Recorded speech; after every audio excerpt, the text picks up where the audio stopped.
So is New World a good game for a casual player? That's what this video is going to hopefully help answer for you, especially if you relate to the question that was asked over on Reddit. Hello, everyone. My name is Brian, if you're new around here, and if you're a returning subscriber, you look marvelous. Thanks for checking out today's discussion, in which that we're going to dive into it, and I'm going to give my perspective, especially as a casual and a hardcore player. I think a lot of gamers, especially gamers that have been playing games for a long time, can absolutely relate to this question. And as you're kind of deciding whether you want to jump into New World or not, note that we do have a company. We are going to be that casual and hardcore group. So if you're interested, check out the Discord. We're currently trying to decide which server we're going to be on, but we are going to be rolling on Faction Syndicate, Team Syndicate, if you will. That's today's PSA. Let's dive into the post, and then we're going to discuss it. As always, I'd love to know your thoughts, where you feel that you fall as a casual or a hardcore player, and how you feel like New World might either represent you or cause you some frustrations. But this post starts, I'm a super casual. I used to be one of those hardcore endgame raiders who scheduled 2 or 3 nights out of the week dedicated to playing one MMO to raid for the best gear. But since then, I've gotten older, married, I have a toddler and a newborn on the way. Congratulations, by the way. And I plan on starting up some online college classes. Obviously, he's got his plates full. This is a lot of stuff going on at any one point in time. That being said, I'm still very much a gamer at heart, and I love mmorpgs. My issues are, because I have children, I can't use a micro headset in the voice chat for that aspect. Because I have children and other obligations, like work and online classes, I cannot assign a great deal of uninterrupted time to play my game, or any game. And 3, I will often, at a moment's notice, have to leave, go AFK for unspecified lengths of time. Man, I relate to all 3 of these things into a degree that I don't think I can even express to you. But if any of that relates, I think people who know, like especially that I'm away from the keyboard and I might return. I will let you know. I'll text you if I am or am not going to return. I have not tried this game at all, and I've seen very few gameplay videos, but I have talked to my brother and my friends, and they all seem really hyped for it.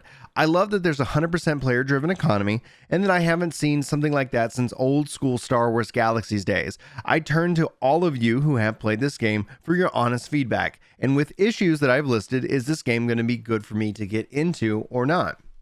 And so, let's unpack this, right?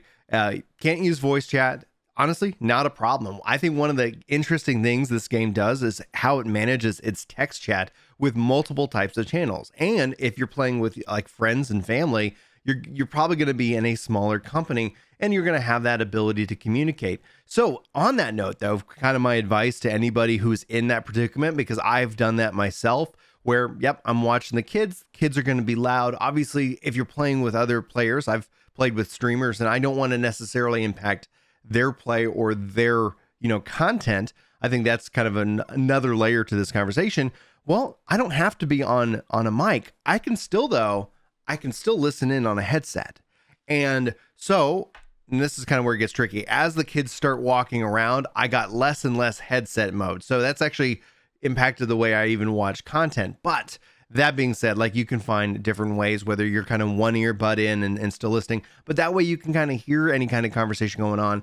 And if possible, you can then reply in text chat. Now, because other obligations can obviously assign a lot of time, a dedicated amount of time to play, I think New World offers a lot of opportunity for casual play in terms of crafting and gathering specifically, but also just in terms of like leveling and doing faction quests.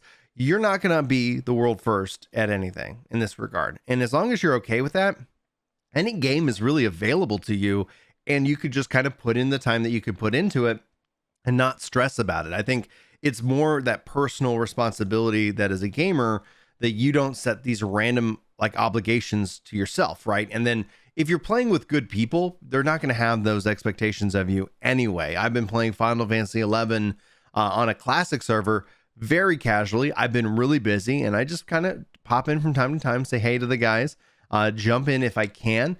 And they're obviously already doing all this really cool stuff. And for me, I'm just still chipping away at the leveling process, chipping away at fishing. And that's one of the things that parallels great with New World. Like, there is so many things that I call back to Final Fantasy XI, which was a very hardcore and still is, especially if you're playing on a private server.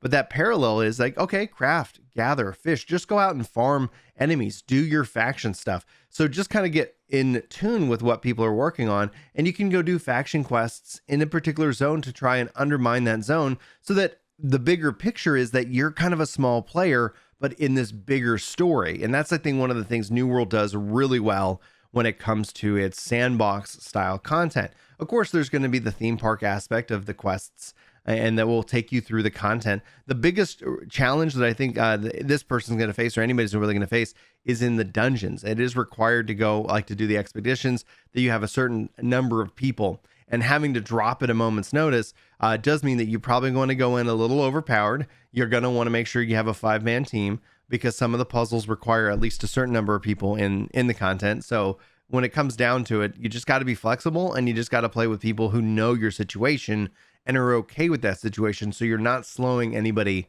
else down. So just always be upfront about, like, hey guys, if at a moment's notice, like, I know we've been working on this dungeon, I gotta go, or I'm just gonna stop. My character's just gonna stand still, and I might return. As long as everybody has that understanding, it's not going to impact anybody. If somebody's caught off guard, like, yeah, I'm in for the next 2 hours, we're going to just keep farming, and then 15 minutes in, you're out. Like, you've just wasted 15 minutes of that person's time, and now even more potentially, considering all the running that you have to do. But as far as it goes, I think with the player-driven economy, like, you could literally just make this a game where you go craft and gather, and then you supply things on the markets, and you just make money, and that could be a lot of fun. I have a lot of fun doing those kind of systems, and then you just take your time with the battle content. And as the kids get older, they might be able to join you in your gaming sessions. You might end up finding yourself with more time in the future. I think that's really kind of the key aspect. I know that third one where at a moment's notice, literally having to leave the keyboard and mouse. Like, I've been in raids, and it's like, everything's fine until it's not. Like, everybody's having a fun, good old time, and then somebody trips, and yep, you got to set down the controller. You got to address that, and then you come back to it. That's typically when the kids are awake, that I don't play a lot of games, because the kids are awake. But when the kids would go, I guess, to sleep for the evening, maybe I'd sneak in an hour or two. Maybe I'd get some raids in or that. But that's not an every night kind of thing. It just comes down to that aspect. The third pillar of that, though, is with your spouse.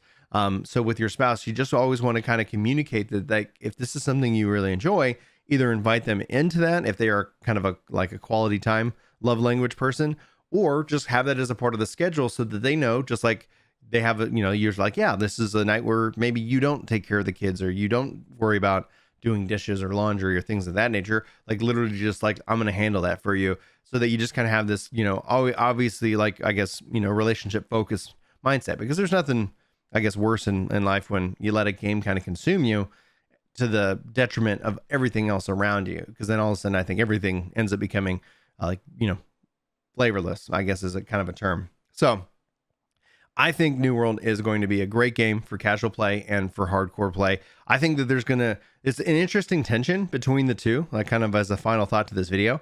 I always kind of see, like, you see online, like, maybe they complain, like, oh, casual players, like, are mad at hardcore players because they want content that's going to take a long time to do. And like, don't they realize we all don't have, like, streaming careers and jobs and things like that. And hardcore players are like, oh, casuals, they just want everything handed to them. There's a lot of obviously varying degrees and opinions just within that very simplified answer, stutter in that regards. But at the end of the day, I think casual and hardcore actually have a symbiotic relationship, even if you don't, like, necessarily see it happening or manifesting in any physical way. It's just that when it comes down to the volume, like, there's not enough hardcore players in any game or any game world to support the hardcore content alone and the development time that it takes. So there is a relationship that hardcore players get what they want because they have a great casual base. So I think it's always important to have both. And casual players benefit from hardcore players as an invitation to kind of dive in deeper, that there is a deeper game than what is on the surface. There is more to unpack than what is on the surface. So having a good balance of both, and kind of a focus in on both aspects, I think, is a game that you look at, it's very healthy. It's bringing in a lot of new players, and it has the ability to convert casual players to hardcore players, because at some point, depending on your life choices, you might be a hardcore player today, but you won't be tomorrow. It really is kind of up to you and what you want to do with your life. But just note that it kind of ebbs and flows. And so I kind of always kind of view it as, how's people's relationship with time, and what are they working towards with that time that they've got. So anyway, let me know, guys, what you think. Is New World a game that you feel would be casual friendly or not? You can always go weigh in on the Reddit thread as well and share your thoughts and opinions there too, giving them your advice and whether they decide to jump in. If you guys haven't seen yet, we're all giving away a copy of New World. You just follow the Twitter link below, and I've got new Facebook content that's going to be exclusive to Facebook coming soon. So hopefully you guys take a look at that. You can check out the Facebook link in the description as well if you like using Facebook gaming. That's gonna be it, guys. Thanks so much for watching, listening, and hopefully you have a fantastic day. My name's Brian, and you already know that. I hope you have a good one. I'll see you soon. Take care. A little off topic, but I just want to say thank you for providing me a friendly, fun, and optimistic community. Baby. Coming from an MMO community filled with toxicity, this is an amazing breath of fresh air. Keep it up, baby. Oh, yeah.